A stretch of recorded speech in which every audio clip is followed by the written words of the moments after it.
Buongiorno! Welcome back to Be Well with Alex.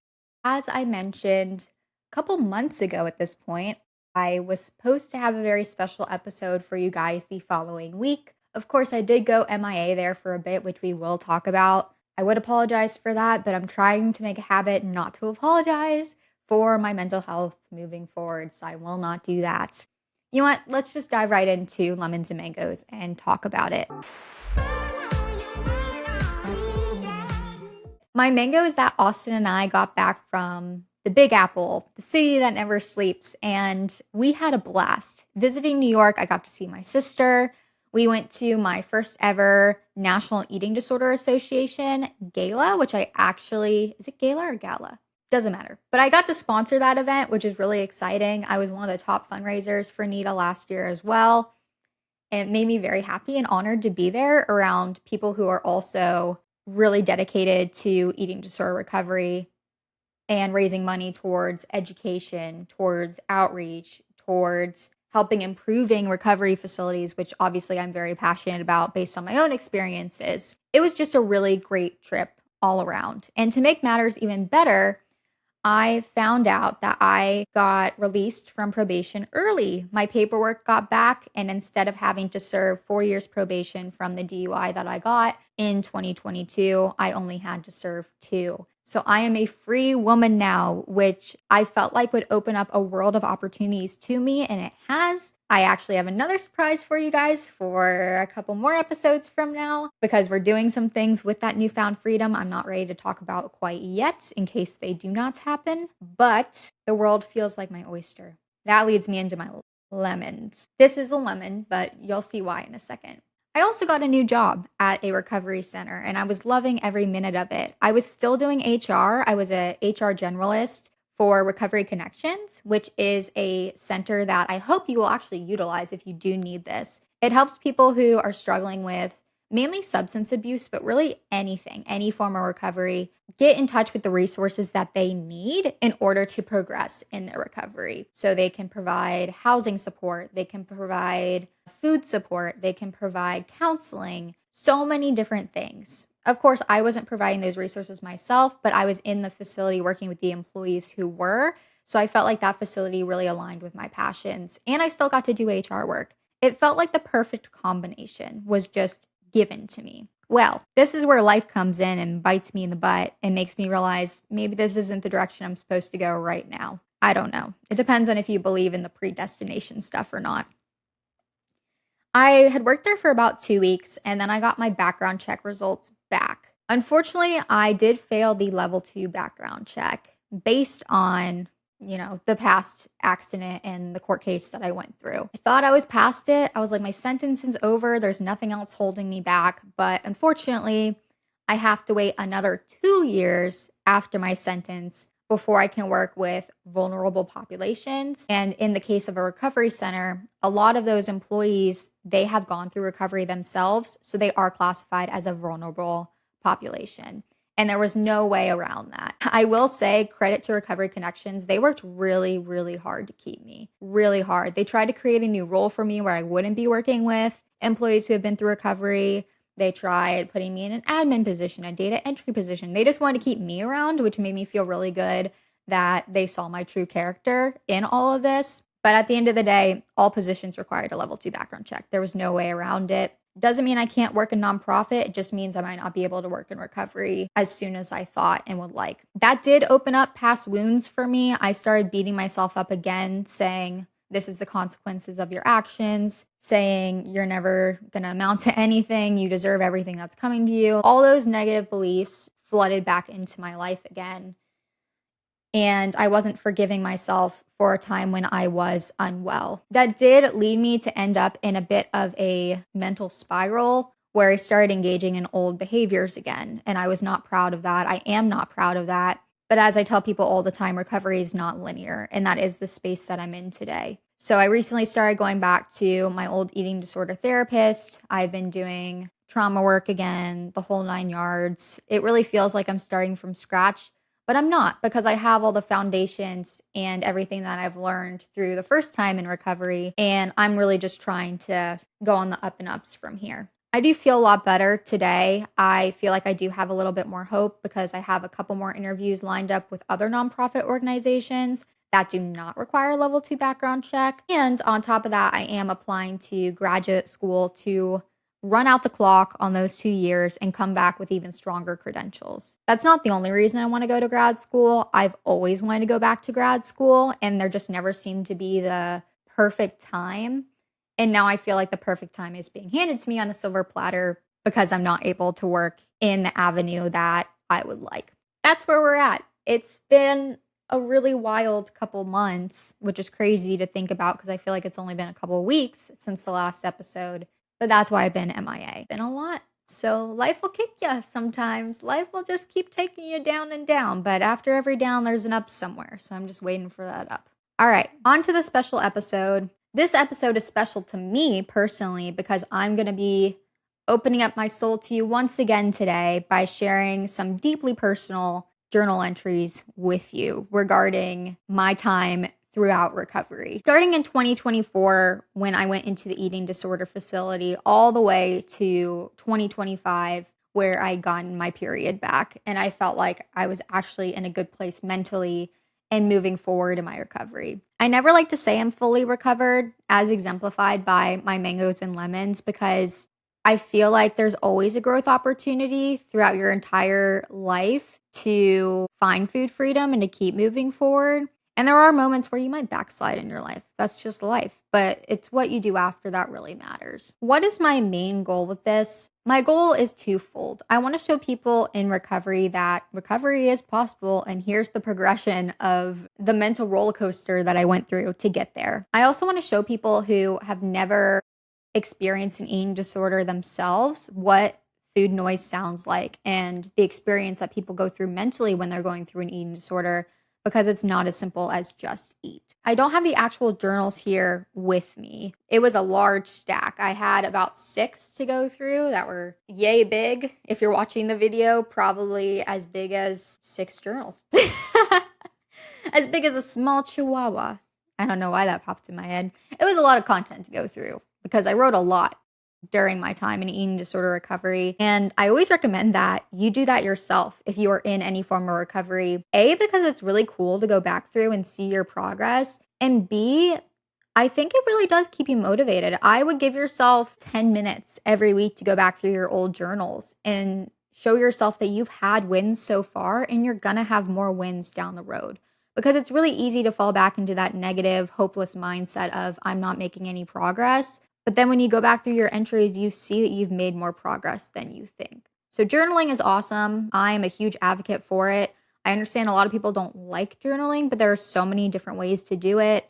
I like to write bullet points. I do lists. I think lists are just really easy. Sometimes I'll do full on entries, but other times I'll do boom, boom, boom. These are the points I want to reflect on my day moving forward. Other options, there are photo journals that you can do nowadays that have captions underneath the photos if you don't want to write a whole bunch. They have video or voice recording journals that you can use. So many different apps online, or even just your notes app on your Apple phone works wonders as well. I personally don't like that because it's hard to organize, but if that floats your boat, go for it. I just realized my sweater has been messily thrown to the side this entire time, so yeah, that's out of the frame now. Is it out of the frame now?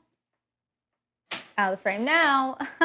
Okay, moving forward. Even though I give a disclosure at the beginning and in the show notes, I want to add one more disclosure that I will be talking about sensitive topics and behaviors as well that I have engaged in that I was trying to overcome. So if that's something that you're sensitive to and may not be able to hear right now, I will not be offended if you skip this episode. In fact, I encourage it. Do what's best for your mental wellness, please. And return at a later date if you want, because it's not going anywhere. It'll be here. The first excerpt I selected was when I first entered the facility in April of 2024, just after my birthday. These were my initial goals when I was in the facility. The first was take at least a couple bites and sips at each meal until I'm able to complete more of the food and the supplements. For those of you who know my story, in the beginning, eating more than a few bites at meals was extremely difficult because I had undiagnosed severe gastroparesis. I've given this explanation a lot, so I'll breeze through it. Gastroparesis is essentially when you've restricted food for so long that your stomach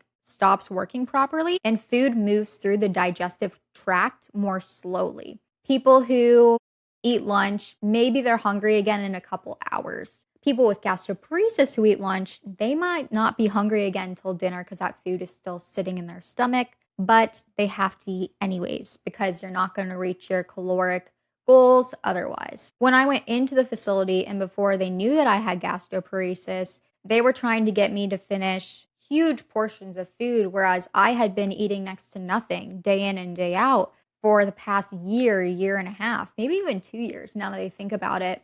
I hadn't been eating full meals for a long time, and they tried to just toss me into going all in recovery, which is some people's philosophy. Some people believe that you have to go all in from day one. That is not my philosophy. I honestly think my body couldn't handle that at the time, and that was the wrong approach. I didn't find out that till later when I saw a gastroenterologist that there were other ways that I could do things to help ease myself into recovery until I could go all in and build my way up to that. My stomach was just so small still because it had shrunk so much in size, and my motility was so slow with the food trying to get through my digestive tract that even a couple bites or sips would take me over the edge. How did I solve this without going off on a whole nother tangent? After I saw the gastroenterologist, they put me on an all liquid diet. And from there, I did all liquids for a while. I was getting like, I don't know, 2,500 calories a day in liquids alone, which is crazy. I was just drinking a lot of very high calorie supplements that they would give me. Then they introduced solid foods. And then from there, I would do more of the solids, less of the liquids until I was doing all solids and then getting up to the bigger plate sizes.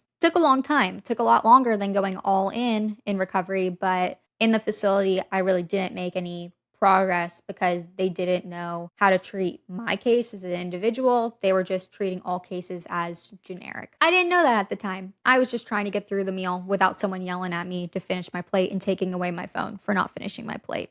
I was like, if I take a couple bites and sips today, I can take a couple more tomorrow. I can take a couple more the next day. And that was my goal. Disclaimer, that is not every eating disorder facility that uses punitive measures like that. It just happened to be the one that I went into, unfortunately. My next goal was eat more protein, fruits, and veggies in time, even if it fills me up longer. When you think of anorexia specifically, you think of people who maybe are afraid to eat carbs because they think it's going to make them gain weight. That was not me. I really wasn't afraid of types of food groups. I wasn't afraid of gaining weight. The eating disorder that I had came about after a period of immense stress and struggle in my life, which led me into some very traumatic experiences. And with that, I became extremely depressed and I stopped eating almost entirely. I wasn't afraid of carbs. In fact, when I went into the facility, I asked the dietitian what was the quickest way to help me get through a meal. And she actually recommended starting with carbs, not because they make you gain weight, but because the body breaks them down so quickly. And then other foods tend to fill you up a little bit more. So she recommended that I start with the carbs on my plate and then move on to the protein, which takes slower to digest, and then finish with fruits and veggies if they were on my plate because they are the least amount of calories most of the time. Again, my goal was to gain weight. I was there to gain weight. That's what I wanted to do. So I did. I started with the carbs first, and then I did feel like those moved through my body pretty quick by the time I got to the protein. Something about that mindset made me feel like they were going through my body quicker, even if that wasn't the case. The only problem with that is when I was only taking a few bites at each meal in the beginning, I was only eating carbs. So when they would do blood tests on me, I wasn't getting all the nutrients that I needed, and it was making my blood sugar go crazy, which is really scary early on in recovery because it can lead to things like refeeding syndrome. We nixed that plan after a while. We said we could get to that eating the carbs down the road and then the protein and then the fruits and veg and then the beverage. But she told me just to go back to eating everything because at that point we really needed to focus on nutrients since I wasn't making any progress in terms of eating more on my plate. However, she had already put it in my mind that if I started with the carbs, I'd be able to get through those, eat more of the protein and the fruits and veggies. So I always wanted to keep starting with the carbs, and I never got to the protein, fruits, and veggies. That's why this was one of my goals. I was like, hey, Alex, just go back to eating everything. It'll be fine. Like, we're going to gain weight eventually. Just make sure you don't put yourself in a coma first. And not a good food coma, a bad coma of blood sugar spikes and crashes. My next goal was to become more present at the meal at hand instead of worrying about what comes next. Because I felt so full and uncomfortable after taking a few bites at every meal, thanks to the gastroparesis, I was always worried for the next meal because I was so happy to be introduced to food again and be eating again that I wanted to taste and try everything on my plate. And I was worried that if I ate a lot of breakfast, then halfway through the day, I would get through lunch and I'd be at full capacity. I wouldn't be able to get through snack and dinner, and I was gonna make myself sick, which was one of my personal fears in my own recovery. I not only struggled with anorexia, but ARFID, where I was afraid that certain foods or amounts of foods were going to make me sick. Did that ever really happen to me, even when I started pushing myself to full capacity? No, I never really made myself sick in that regard. So in the beginning, looking back, I do believe that I could have been doing more at each meal, and I was just scared. A lot of that was fear-based. Some of it was the physical symptoms, but a lot of it was also fear-based. It was a mix of both. And I think that's why they didn't believe that I truly had the severity of gastroparesis that I did, because they just kept telling me, oh, it's all in my head. Just keep eating, keep eating, keep eating. But there was a point where, yeah, I was dealing with those physical symptoms as well. My next goal was to take sips of water at and in between meals to stay hydrated. This one is so important. And I didn't realize how many other people struggle with this until I started posting on my Be Well with Alex Instagram account. When I was in the facility, they wouldn't let us have water in between meals because they didn't want us chugging it or filling up on it and not getting to our food. I guess that's a behavior that some people struggle with. They call it water filling, where you drink a bunch of water before a meal so you're not as hungry at a meal. They didn't want us doing that. So there was no water between meals unless you were taking meds at all. And the only time you would get water is with your meal. But obviously, when it comes to mealtime, because I did want to gain weight and I wasn't eating that much on my plate, I was really prioritizing the food. And I would get to the end of the meal, and the last thing I wanted was water. I would chug the caloric beverage that they gave me, but even that wasn't enough liquids for me during the day. I really needed to be drinking the water alongside my meal as well. And they were really scared at a couple points because of how dehydrated I was getting. They didn't go about it the right way, in my opinion. I think that's a story for another time. Let's just say they tried to use scare tactics to get me to drink more water. And again, punitive things, scare tactics, none of that works with me. Give me a reward system. Give me a goal. I can reach that. But if you're threatening me, I'm going to give you a big ol' screw you and just shut down. Like, that does not work with me at all. It was all about finding the balance for me between gaining weight and also trying to keep my nutrients up and keep my body happy and healthy. It's really hard to do both in eating disorder recovery. I'll tell you that much, but that was my goal. Where I was going with this is a lot of people in recovery struggle with drinking water as well because they feel like water fills them up and they're trying to prioritize the caloric intake, which is good. It's good that you're trying to prioritize getting enough calories in during the day in order to benefit your recovery, but we need to be drinking water as well. What I didn't realize until I saw the gastroenterologist is water actually aids digestion.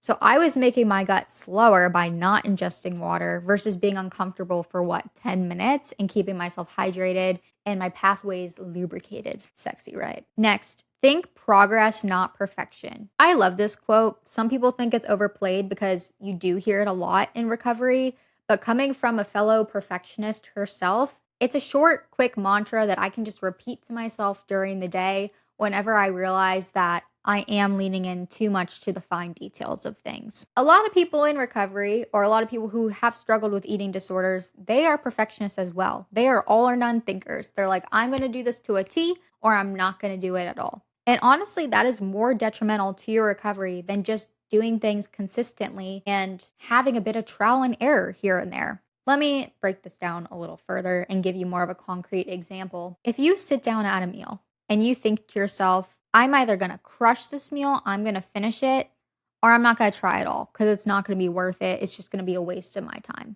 People do think like that, myself included. And if you're thinking like that and you eat a whole meal sometimes, but not other times, that's going to give you a lot slower progression over time than if you sit down at a meal and you think to yourself, I don't know how much of this I'm going to finish today, but you know what? I'm going to do my best and I'm going to push my hardest to get through as much of this as possible. If you sit down on a meal with that mindset and you pick up your fork and you say, I'm just going to start with this one bite and see where it leads me, just doing that one bite over time is going to train your brain to think, this is safe. I can do a little more next time. I can do a little more next time. You hear it when people go to the gym too. Some people have never gone to the gym before. They say, don't try and run a 5K if you've never even ran a mile before. That doesn't make sense. You're just going to burn yourself out and then you're going to get discouraged. No, start with a half mile. Heck, start with a walk or a light jog and then work your way up to a half mile, a mile, 2 miles.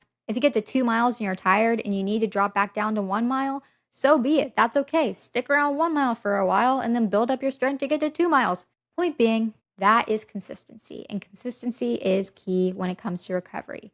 Not perfection, not having the perfect thing on your plate, having it be messy, grabbing the first thing you see in the pantry and just eating it just because you know you need it that day. That is progress over perfection. Finding motivation to get through meals. I actually do not agree with this goal, knowing what I know now. It wasn't until I got out of the facility and listened to Recovery Talk by Amelie Lee, which most of you know is one of my favorite recovery podcasts. You should go listen to her. She's fantastic. She said in one of her podcasts, and it really resonated with me, you don't always have to be motivated in recovery. It goes back to that consistency is key piece. Not every day I'm going to sit down at a meal and think, I'm really excited to eat this today. I am feeling good. I'm feeling strong. I want to push through that whole meal. You're not always going to feel that way. Sometimes you're going to sit down and think, I feel like a hopeless lost cause today, but you know what? I'm going to do it anyways because I have to. There's no other option. It's life or death situation right now.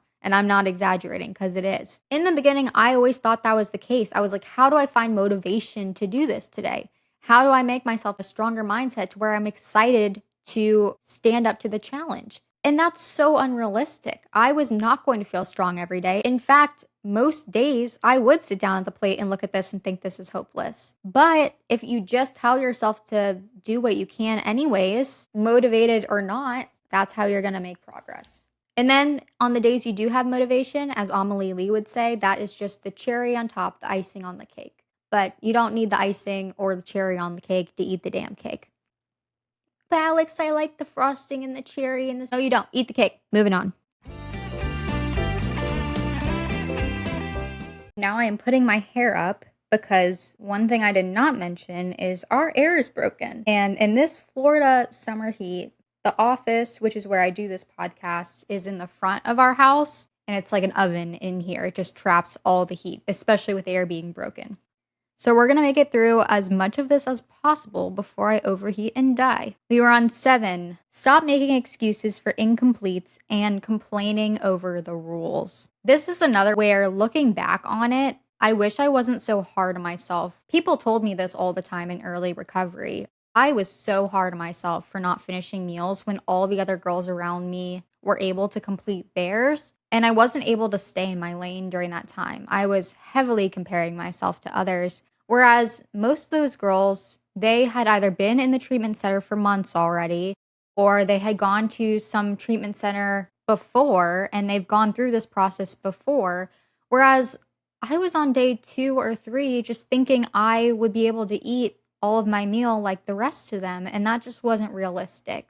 So I wish I did allow myself to say, hey, it's okay that you didn't finish this meal today. We're just going to work on it for the next meal. Or it's okay that you had to drink more of the supplement.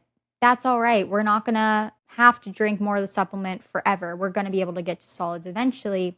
I think the hard thing for me was at that specific facility, staff weren't telling me this. Staff were telling me that I could finish the entire meal when I felt like I physically could not. And I understand their mindset. They were trying to give me some motivation, but I just didn't feel like they were being real with me. And I really value realness in recovery. That's going to get me a lot further than, come on, you can do it.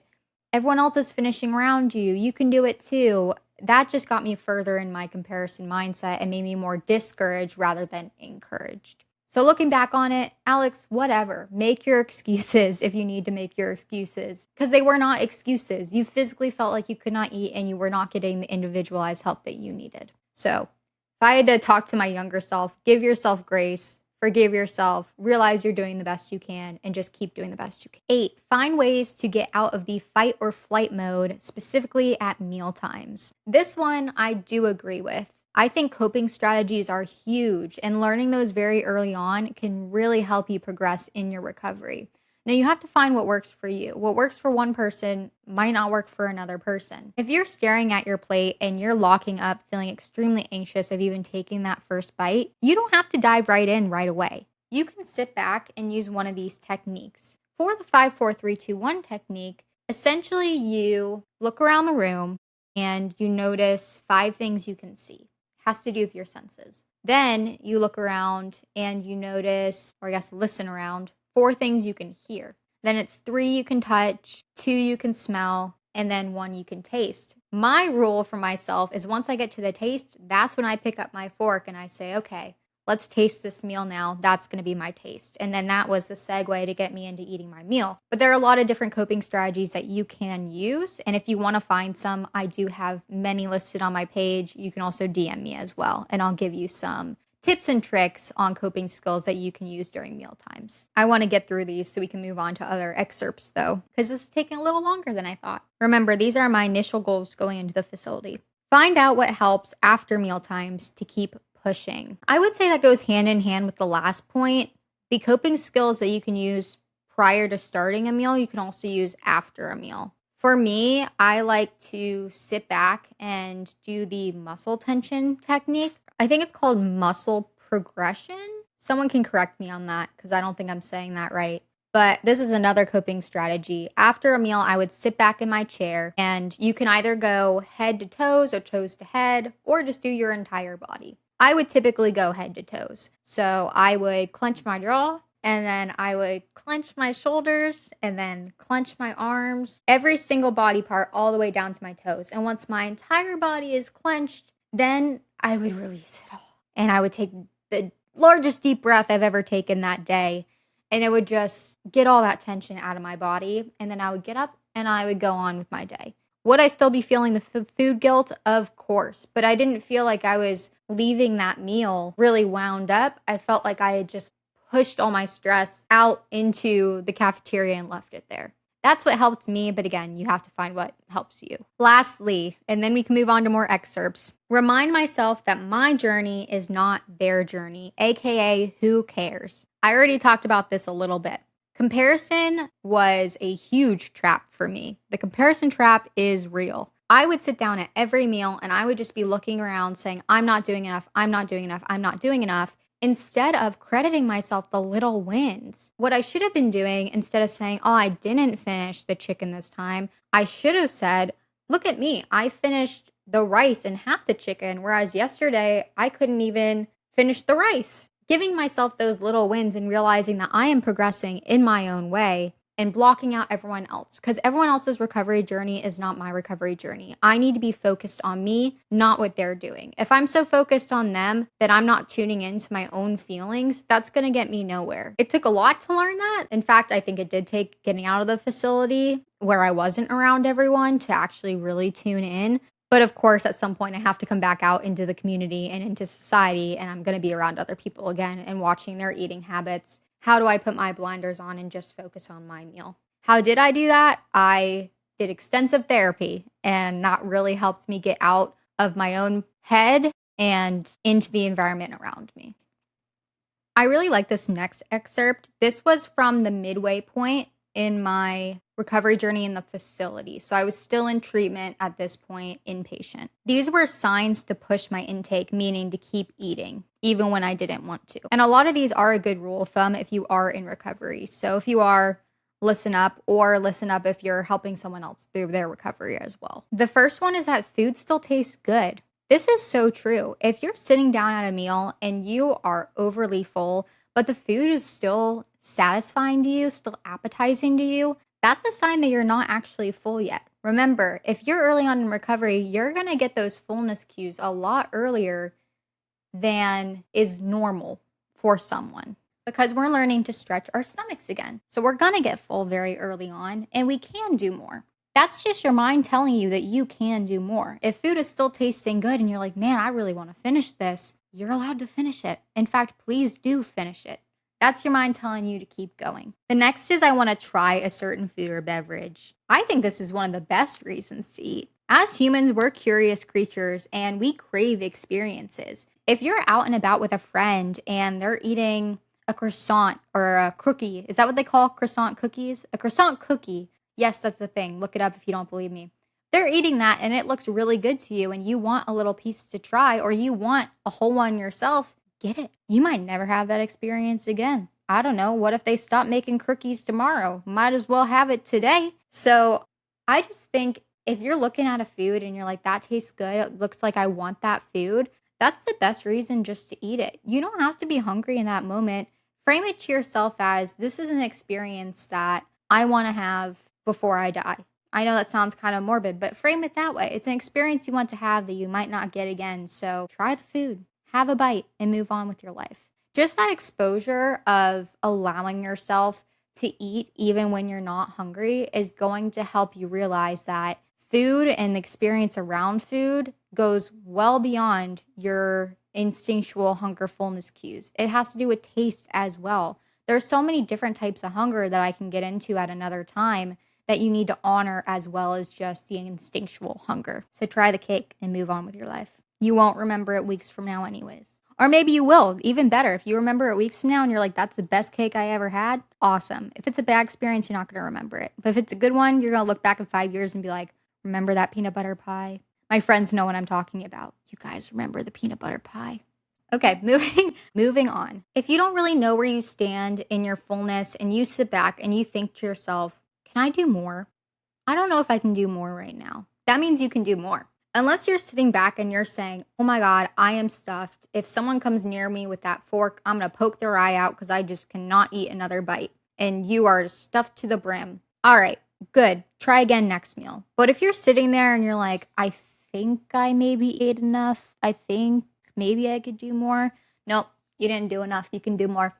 You can do more. If you're questioning it, you can do more. This next point goes hand in hand with the last one, saying I don't know over no when someone asks whether you can take another bite. Whenever the staff would eat with us during mealtime, they would always ask us as the meal was ending and we were starting to back off from our plates, can you do one more bite with me? Doesn't have to be finish the rest of your plate, just one more bite. Because oftentimes you take one more bite and then you realize, oh, actually, I do have a little more room. I can take another and another. For all you know, that might lead you to finishing your plate.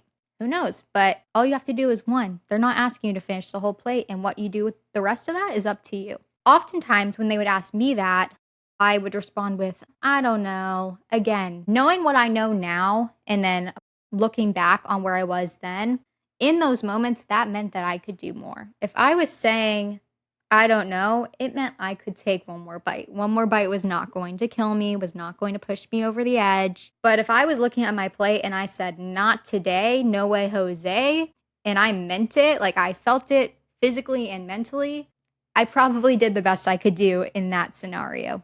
That's another good rule of thumb. Ask yourself that too. It doesn't have to be another person asking you. You can ask yourself internally, Alex or John Doe, can I take one more bite today? And if the answer is yes or I don't know, take the bite. The next is craving a certain kind of food. I would get food cravings all the time in the facility because they would rotate out our menu, but there were also things that we would get on a regular basis or that would go back into our rotation. Oftentimes they wouldn't tell us the menu because they didn't want us ruminating over the meal before it was mealtime.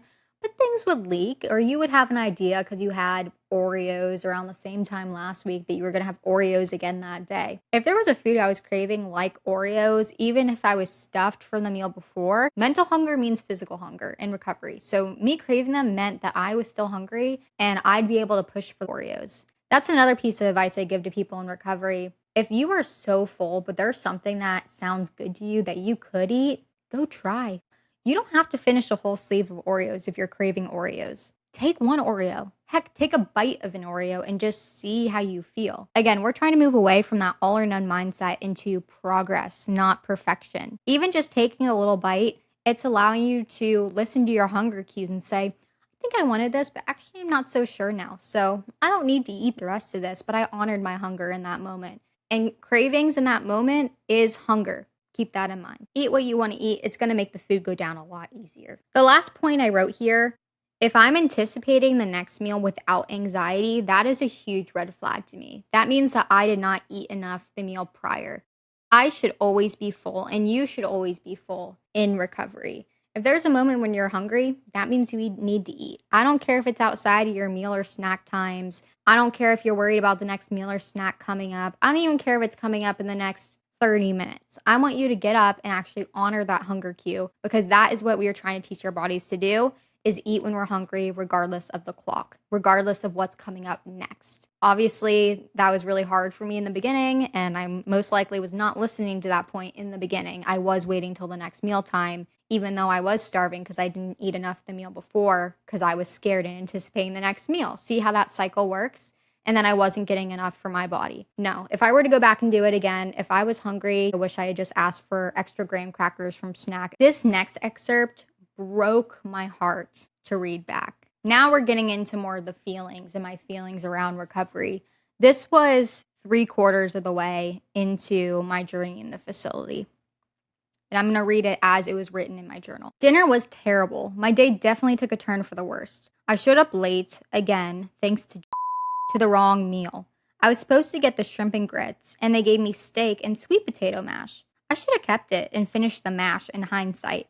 But the grits were also calling my name because they had cheese in them, so I asked for the correct meal. They brought me back out the correct meal with the mashed potatoes included, so I started with the mash. I mean, it was okay. I should have stopped there, but I wanted to challenge myself to taste the grits, despite my fullness, because was hyping them up. After one forkful, that was indeed amazing, piped up, "Alex, did you eat the sweet potatoes? That wasn't supposed to be a part of your planned meal." At that point, a switch flipped in me and I lost control, downing half the grits until I was burping them into my throat. Cue on, full on panic mode. Another binge episode? I think I wanted to hate myself in this moment. Next time I want to try each, I should just split them both down the middle. No, you should not, Alex, but I'll get back to that in a moment. Back upstairs, I immediately broke down and started plotting leaving against medical advice. Again, I pulled Matt aside, and she said the same thing that my mom had when I was sobbing that I had binged. She said, when we restrict for so long, sometimes that's our body screaming for food,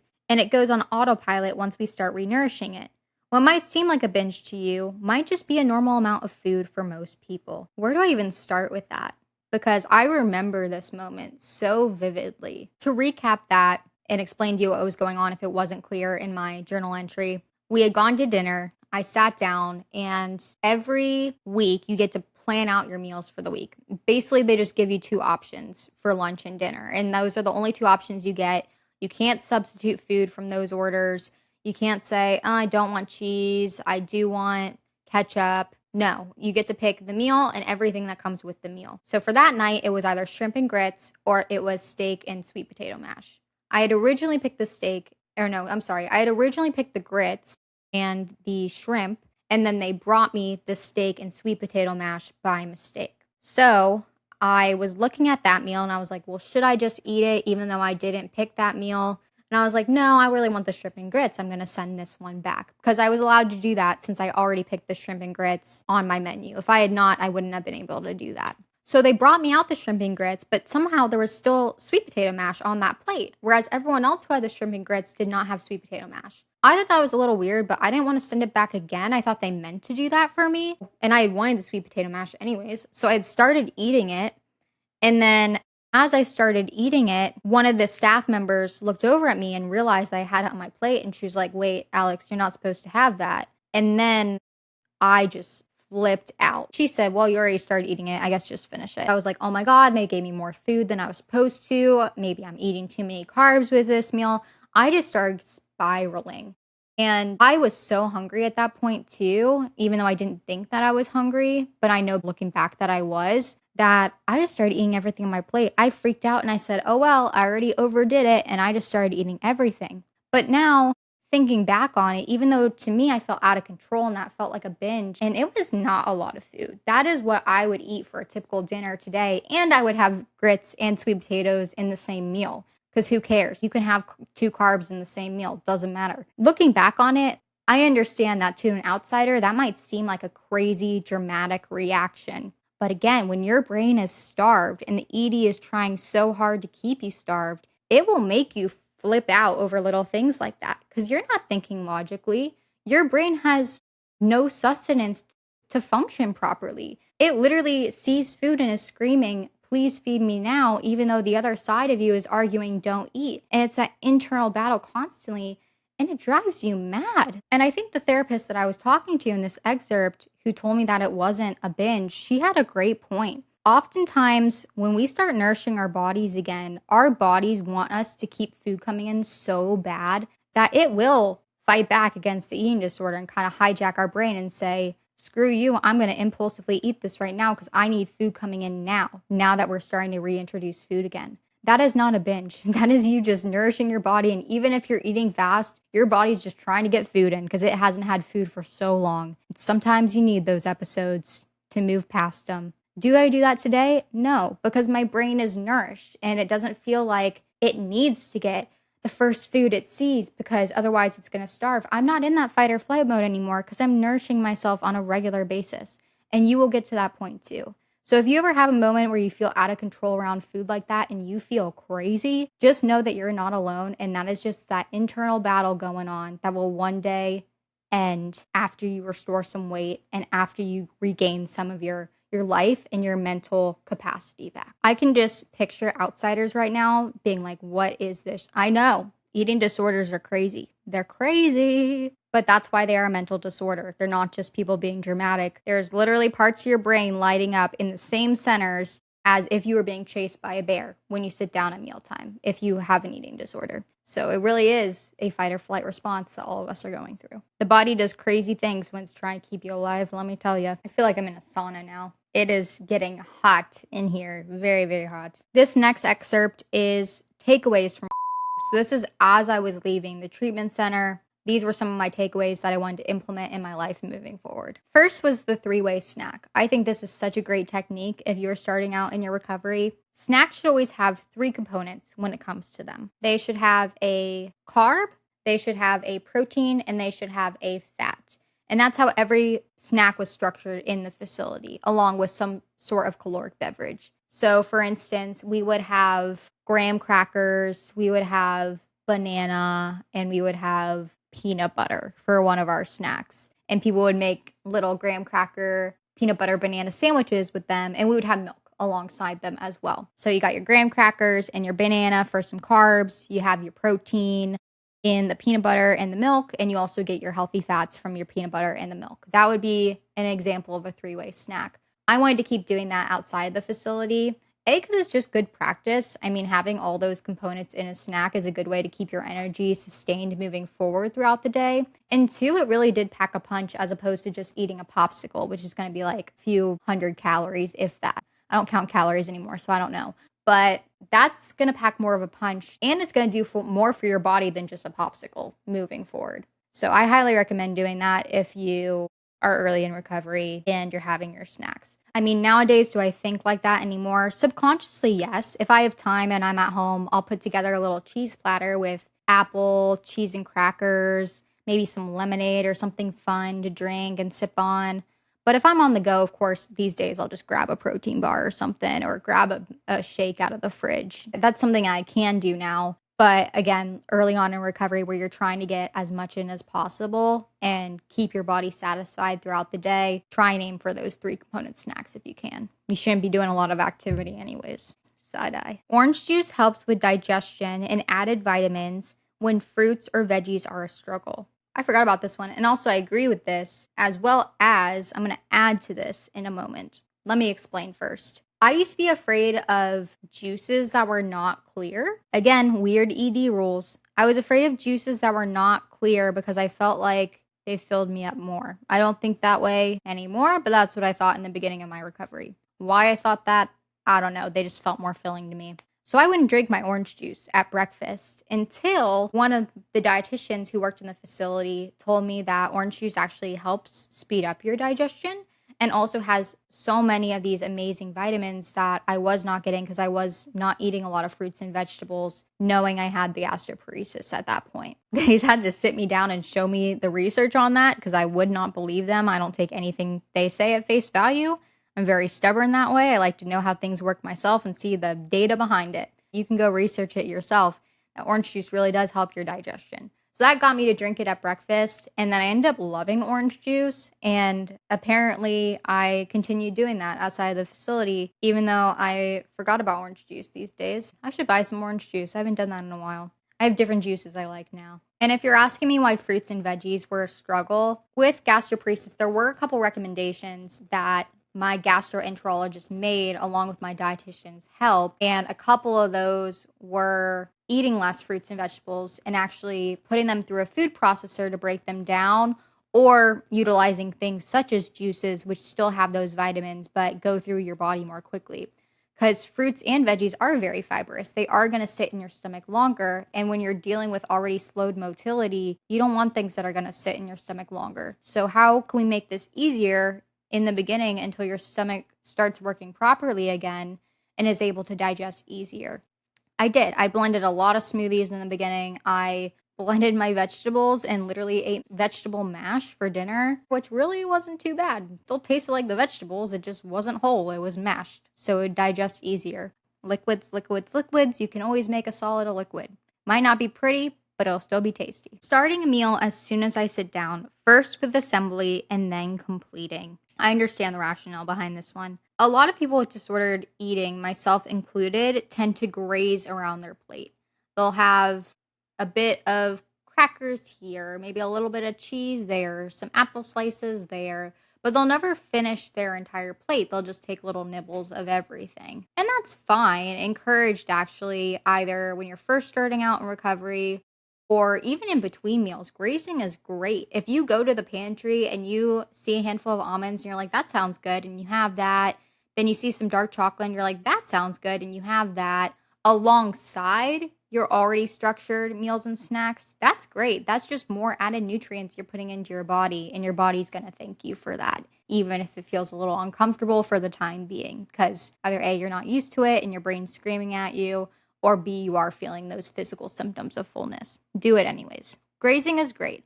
But what I was saying here, when you sit down to a structured meal, and let's say you get further along in your recovery and you are finishing most of your meal and you want to be finishing most of your meals, what we were taught and what I liked about this was, instead of sitting down and digging in right away and maybe picking apart your burger and just eating the beef, then being like, I'm not going to eat the bread, and turning your burger into more of a lettuce wrap, and then maybe picking the tomatoes out of the dressing so you're not eating as much dressing, that's going to harm your recovery, right? So what they taught us was to sit down, assemble the burger as it was supposed to be made, unless you have some form of allergy, like you really cannot eat cheese, then of course don't make yourself break out in hives, but sit down and assemble the burger first. Understand that you can do it. You can eat it as is. You can eat it like a person who does not have disordered eating. Put the salad all together, put your dressing on, all the dressing. Don't just dip your fork in all the dressing all over the salad, and then dig in. So we prep the meal first. We're not picking out bits and pieces,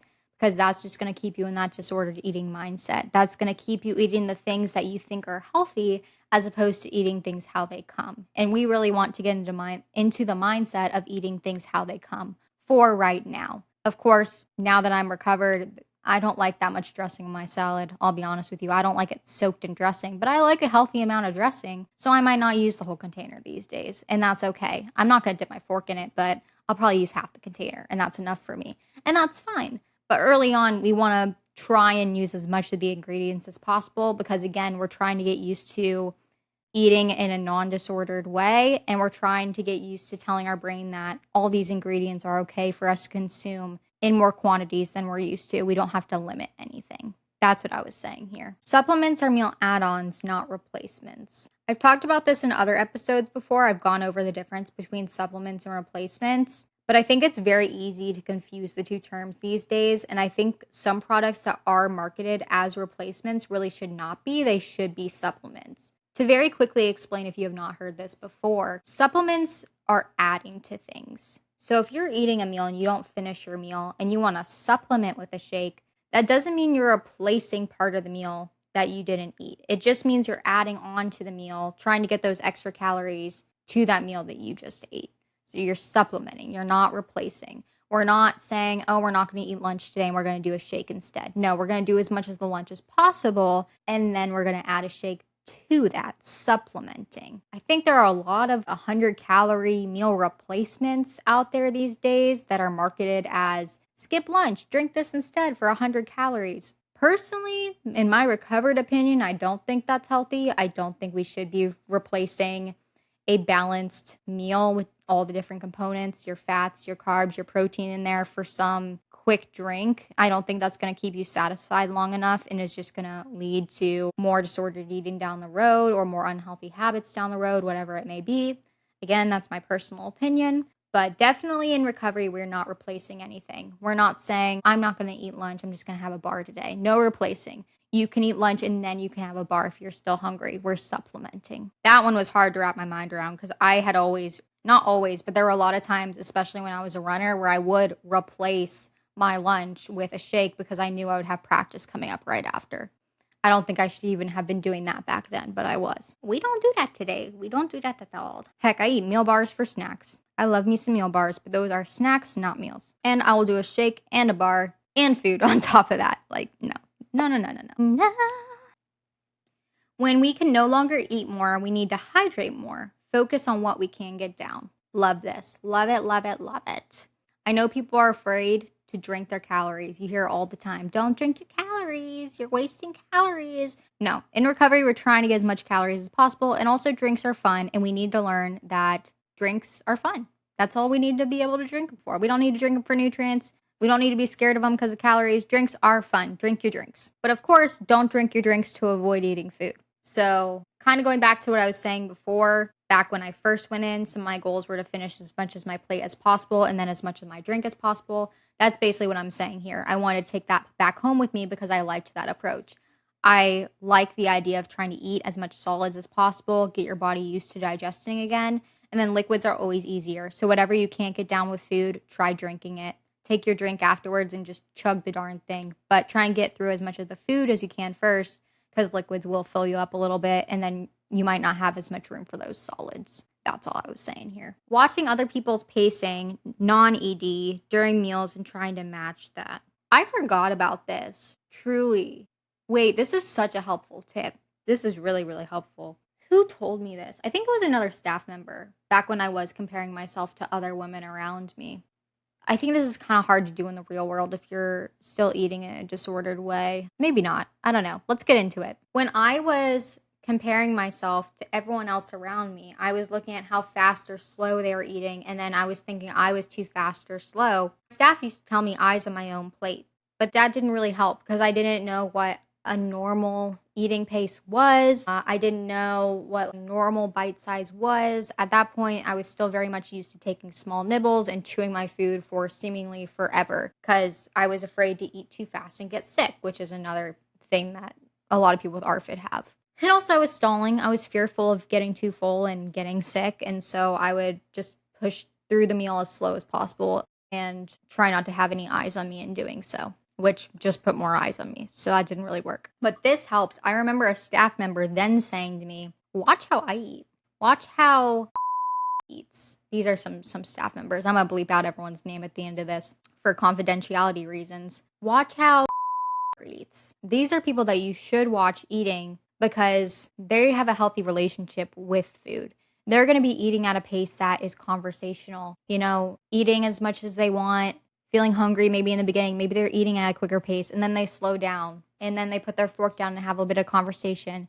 Then the fork goes back up and they focus on eating again. Then maybe they're nearing the end and they're like, I'm going to finish the broccoli, take my time with that. It's all so leisurely versus, of course, people who have disordered eating, they're going to be either whipping through it because they want to get through it or they're going to be stalling like moi. So it's not really a good example watching other people with disordered eating eat because it'll keep you in those unhealthy habits. But I remember hearing that and that helped so much. One, because it took me out of my own head when it came to my plate. And also it kept me from comparing myself to others who I shouldn't have been comparing myself to. Watching other people who have a normal, healthy eating habit, watching them finish their plates and kind of mirroring them as they were going helped me finish my plate or get close to it in a way that felt natural And next thing I knew, I would blink and my meal would be gone, right? Because was mirroring what they would do. I think this is very helpful if you have a friend or a family member who is supporting your recovery. Maybe they're eating every meal with you.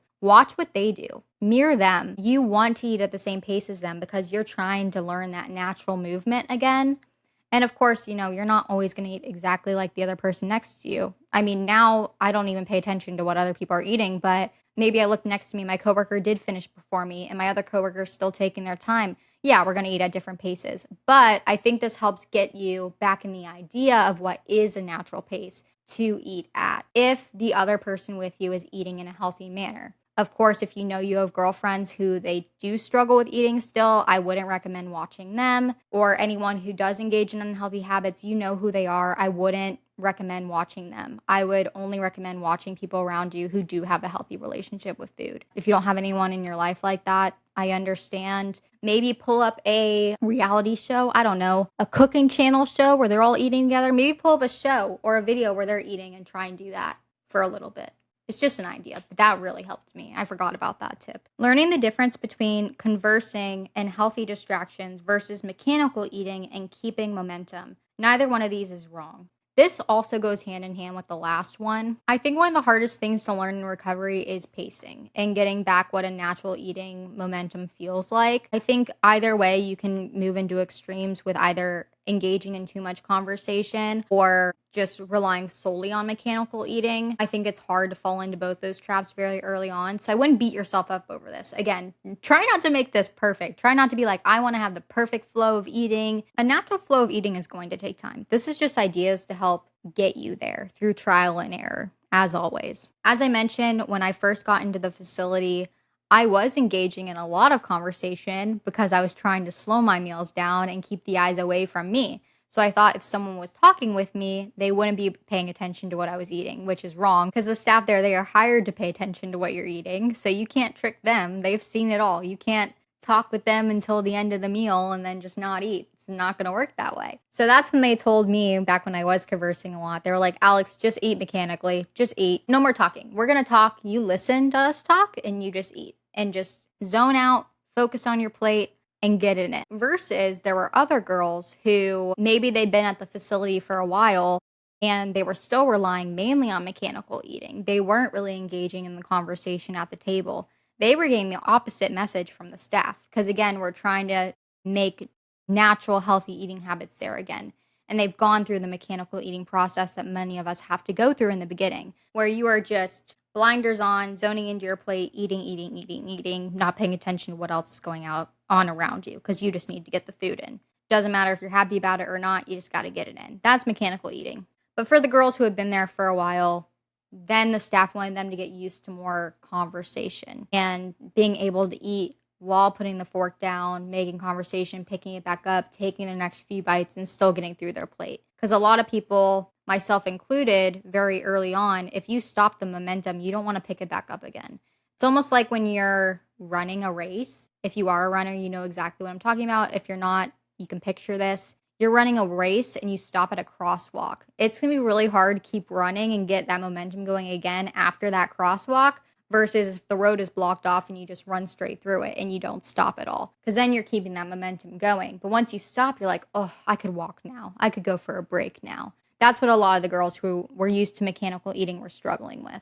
So that's what I was trying to say here is I was telling myself down the road, I need to find that balance between putting my blinders on and getting my meal in versus actually engaging with people around me. Because you got to be able to do both, even after recovery. But there is no perfect ratio to this. It's just learning as time goes on, meal after meal. One meal at a time. We have 3 down and we have 3 more to go. This next entry is from 4 months after I left the facility. These were my wins for the day. And after reading this, it was crazy to see my progress. Even though not every day was like this, it was mainly an uphill battle for me still at this point. This was my first win. I challenged breakfast today by having the same granola as yesterday, but with peanut butter this time and not looking at the nutrition facts for total fat content. Go me. I'm so proud of me for this. Again, I'm a firm believer, as I think everyone should be in recovery, that it's all about the little wins. I made one change. And if I kept making that change day after day, that's just going to show progress and consistency from there. I added peanut butter to granola. So what? Easy peasy, right? A bodybuilder might look at me and be like, yeah, I add peanut butter to my granola every day. What are you getting at here? That's a hard step to take for someone with disordered eating. You add something new to their plate and they might freak out because they're not used to it. And it just feels like so much more to them. That probably felt like a mountain for me to climb, but I did that. And every little step you take from there on out is going to get you one step closer to your goals. In regards to looking at nutrition facts or not looking at nutrition facts, that is also something that a lot of people in recovery struggle with, myself included. I used to be a mental calculator. I could tell you it was almost like a party trick. I could tell you the calories, fat content, sugar content, protein, and every single thing I was eating. You ask, hey, Alex, how much is in this chicken? I could tell you. Hey, Alex, how much is in this cereal? I could tell you. I had memorized it all because I was constantly looking at nutrition facts. You know what the amazing thing is today? I don't remember hardly any nutritional content, maybe for some things, but not a lot of it, only because I don't look at nutrition labels anymore. How did I stop doing that? Again, Amelie Lee, you're my girl. Please collab with me. I love you. I listened to Amelie Lee's Recovery Talk podcast, and there was one episode where she asked you to envision the nutrition labels as lava and imagine that every time you're looking at a nutrition label, it's going to burn your eyes out. That visual made me laugh so hard, and I thought it was so ridiculous that it worked for me. I would pick up a jar of peanut butter, for instance, and I would go to measure it in my cereal, and I would look at the nutrition facts, and as soon as I saw them, I'd be like, nope, lava, they're going to burn my eyes out, and I would mark them off with a Sharpie, and they would go back in the pantry. And then my boyfriend would be like, why is all the nutrition facts marked off with a Sharpie? And I was like, I'm just doing what I have to do. And he's like, say less, that's fine, whatever. Because we're trying to move past, measuring food and getting rid of that dictionary up here. And over time, it did. I stopped thinking about nutrition facts because I wasn't looking at them constantly anymore, and I wasn't worrying about them like I did day in and day out. It was just, it's whatever. It's energy in, energy out. Isn't that crazy? That's so crazy. That's huge progress, but that takes a long time to get there. All of this takes time, energy, and patience, but I just want you to know that you're not hopeless. I got through it, and you can get through it too. I took sips of water between meals to check off my daily challenge of drinking more water. Yes, babe, I'm proud of you. Honestly, there are still some days where I need to be drinking more water. I'm still working on that. That is a work in progress for me, but that's good. I was really struggling with drinking water there. Even leaving the facility, I still thought water was a waste. I thought it was filling me up with empty calories because, again, my mindset, I wanted to gain weight. I wanted to get through this hell that was eating disorder recovery and come out on the other side. But I would make myself, I would feel so dehydrated and the brain fog would be so real. And that I would just give myself a goal. I'd say, okay, I'm going to drink half this water bottle before my next meal. And I would just make that a goal and I would just sip it between meals. And that really helped. You need to be drinking water.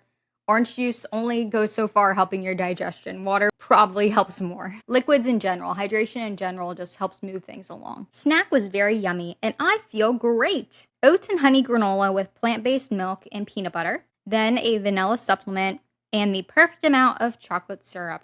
That's pretty good, actually. Go, Alex. You killed this. The one thing I would have added, if you want a little bit of constructive criticism, I'm telling my past self, would be to maybe use whole milk and also add some banana and some more honey, just some extra nutrients in there. Although I understand why I might not have used dairy milk, because I was thinking on it. I was like, why didn't I use whole milk? I always used whole milk. I think because I am slightly lactose intolerant, and this supplement I was taking was probably already dairy-based, if I had to guess. So I probably wanted to do plant-based because I didn't want dairy on dairy. That would just be a mess in the bathroom. So I get that. But normally I would use whole milk instead, just because it's going to give you a better bang for your buck, right? If you're also lactose intolerant, I take these lactate pills that really, really helped, or lactose-free dairy products. If you don't do dairy at all, obviously talk to your dietitian about that and maybe try and find some higher caloric plant-based milks that you can use. I believe I used oat milk and it was almost as like a 2% reduced fat milk. But again, if you can, whole milk's normally the way to go. Anyways, that was a side tangent. But that's pretty good. I'm super proud of myself for finishing a supplement after snack, because even in the facility, I was not always able to do that. And remembering where I was at this stage of my recovery, I was able to finish supplements more regularly after meals, and that really, really helped my recovery as well. It's just a way to get in added calories when you can't finish your meals. Or when you can. I think in this instance, I did finish this entire snack, and then I was like, you know what, I could do more here, and I still did a supplement on top of that, which is mind-blowing because in the facility, I would not have been able to do that. So again, we're seeing progress here because I'm working at it every day, and it's not always perfect. In fact, most days it was messy and I was on the toilet, but it's what you got to do to move forward. I was still so hungry at lunch. I felt bingy and plating more of my pasta. But instead of restricting, I told myself I'd finish the portion and add on to dinner if I wanted. I feel sufficiently full now. Old Alex, I am so proud of you, girl. You don't even know how proud of you I am.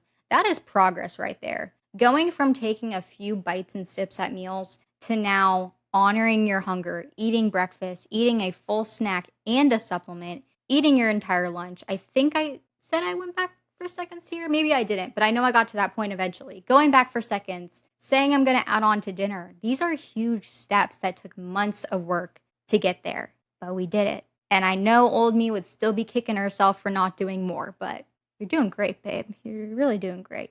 I do realize I used the word binge here again. As I mentioned before, that's where my brain went whenever I felt like I was eating too much food or I was out of control around food. I wasn't eating too much. I wasn't out of control around food. You're probably thinking the same or feeling the same way. If you're not, I'm really glad you aren't. But if you are, you're not doing too much. We've been in such a deficit for so long that now we need to be in a surplus in order to overcompensate and get our bodies functioning normally again. It needs as much nutrients as possible. There is no such thing as too much in recovery or after. Say it with me. There isn't. So I wish I didn't use that word, but I understand why I used it because that's what I truly felt in that moment. I bought myself flowers and petit fours I originally left at Publix the other day. I'm not proud that I didn't go back for them the day of, but I'm making up for it today. #redemption. Well, I'm proud of you for this too, past Alex. I see you beating yourself up here for not going back the day of, which you do not need to do. Again, you beat yourself up for everything, which we no longer do today. You went back for them, and that's all that matters. You said, you know what? I want the cake. I want the flowers. I want to treat myself. I'm going to treat myself. Even if I didn't yesterday, I can always get them today. That is progress, not perfection. That is not saying, oh, well, I didn't get them. I'm just going to leave them at Publix. No, that's you waking up the next day and making a conscious effort to get up, go to the store, and treat yourself like you should have the day before. That is monumental. You know why else that is monumental? These things that may seem so easy to an outsider. For people who struggle with restriction, it doesn't just manifest itself in food. For instance, with me, I was so down about myself during that time that I didn't think I deserved anything good in my life. I didn't want to buy myself nice things. I would wear, hear me out, I would wear my running shoes into the ground to the point where they were giving me injuries because I wouldn't just go get a new pair of shoes. Some people would argue that's good to an extent, myself included. I'm not about quick or fast fashion. I would rather rewear the things I already have until I do actually need a new pair.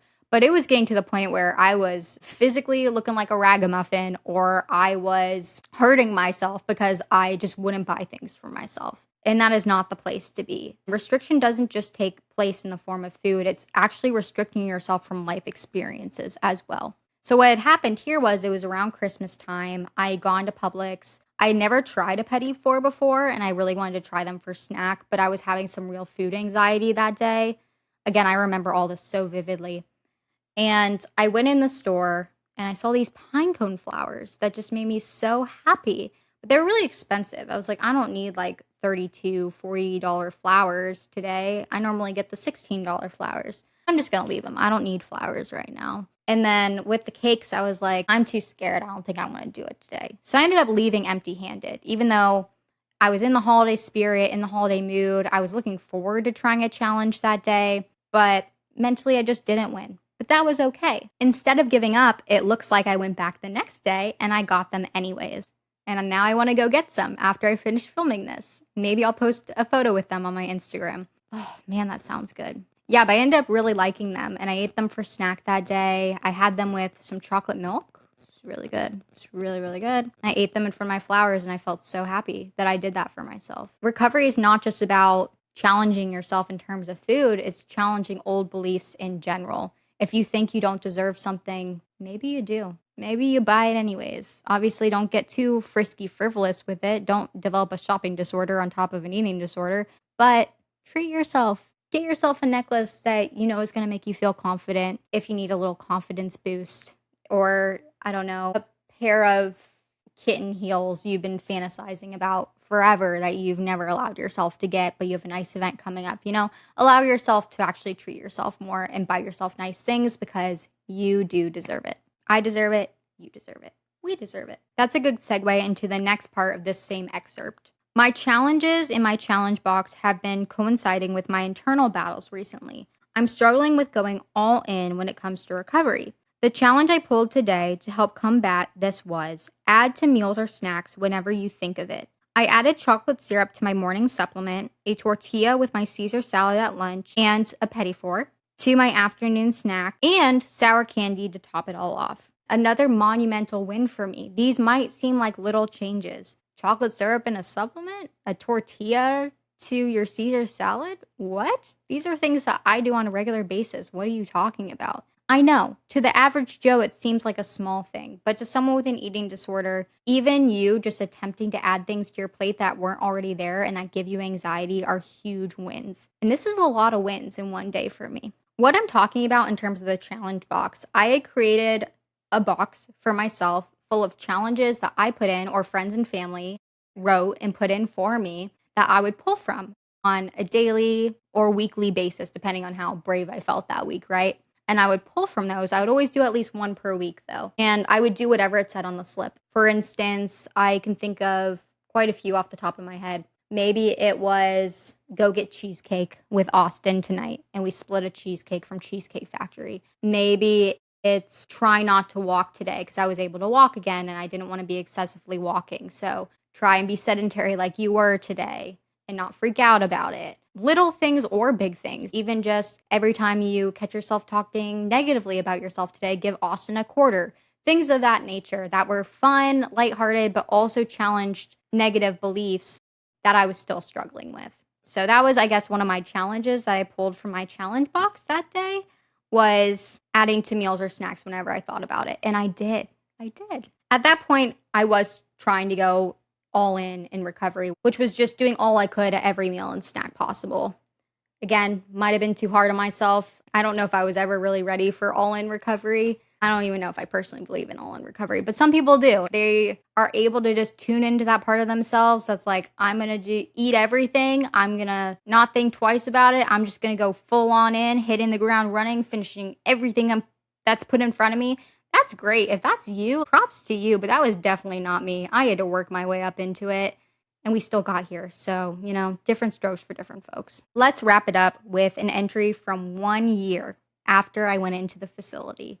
This was in April of 2025. I got my period back, and I'm feeling all the symptoms to the max. Moodiness, cramps, etc. I should be thrilled, and I am, but I'm also having a terrible body image day.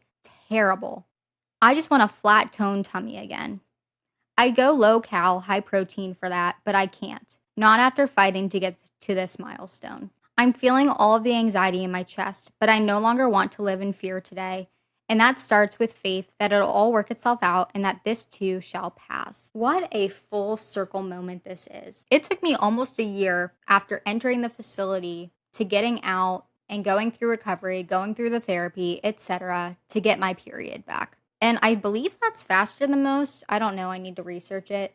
But regardless, it doesn't matter. Your timeline is going to look different from anyone else's because it's your timeline. So don't compare your timeline to mine. It might take you 6 months, it might take you a year, it might take you 2 years, it might take you 10 years. But you will get there eventually if you keep pushing, keep putting your best foot forward. There are going to be days where you have terrible body image issues. That never fully goes away. I have days where I look in the mirror and I'm not liking what I see or loving what I see. But I think as you go on and over time, that changes because now I can look in the mirror and I can see my body for what it is, which is just a vessel that carries me through the day.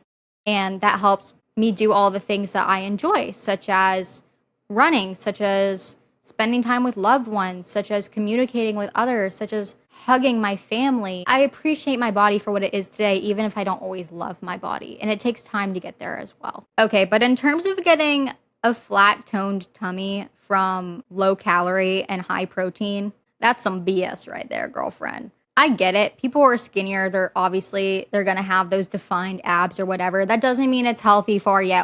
It's not worth it. I mean, today I don't even really care about having abs, but if I did, it's actually the opposite. And I've found that through strength training since I've been recovered. Now that I am eating enough for my body, and now that I am working out in a way that is progressing muscle development and not just keeping me skinny, there was no muscle definition there. It was just, honestly, it didn't look good on me. It looked sickly. And now I actually have some core strength. It's not just for show. And I got a little bit of definition there. It's not a lot of definition, but it's a little bit. And even with that, there are still days where I hate my body. And that's just the way that life is. So no, going low calorie, high protein, stop it. That is a myth. That is not the solution. I hate that everyone on Instagram tends to preach that nowadays, because no, you need to be eating enough for your body and actually give yourself those energy stores so that your body can prioritize building your muscles and giving you that definition, as opposed to ripping away from your internal organs because you aren't getting enough nutrients in. You can come for me in the comments. I do not care. That is the way that I see things. That is my opinion. You might be like, oh, well, you're not an expert, whatever. So neither are you. Neither are you. Okay. That's all I have to say about that. And that's on recovery. Mic drop. It is really hot in here today, and I don't know if I have the mental fortitude to get through listener questions. So I'm going to do that next time. And in fact, I'm going to do a whole episode on just listener questions. Also, in July, before I sign off, we have some very important, exciting announcements coming up. I am opening up the podcast to guest speakers. I've been scared to do this because I don't know how it's going to work out technically, but we're going to figure it out, because I'm ready to have voices on here other than my own and give people an outlet to speak their truths and spread their hope as well. The first person on is going to be my best friend, and I'm very excited for you to meet her because she is the most wonderful, crazy motherfucker I've ever met in my life, and I absolutely adore her. So she's going to share her story, parts of which I don't even know if I know. That'll be exciting for everyone. If you have a story you want to share, please reach out to me. You can do so through my website, through the comments, through DMs. I do try and tend to all of that. Yes, I do care about what you have to say. So please shoot me a message and let me know if you want to be on, because I would love to have you. And we're back to a regular posting schedule. We are going to move it to a bi-weekly basis just right now until I get a job and kind of get back on my feet a little bit and start feeling 100%. But I am definitely on the ups. So it's going to be bi-weekly for a little bit for now. Still Thursdays, Sundays, tune in. And then we're going to go back on to every Thursday, if possible, to be determined. I think it's just going to, help keep things consistent while also not driving me into a hole. So with that, thank you for being here. If you enjoyed this podcast, please share with a friend. If you can hear the rain outside, enjoy it. I hope it cools the earth down. And that's it. Au revoir. Thank you all for being here. Bye-bye.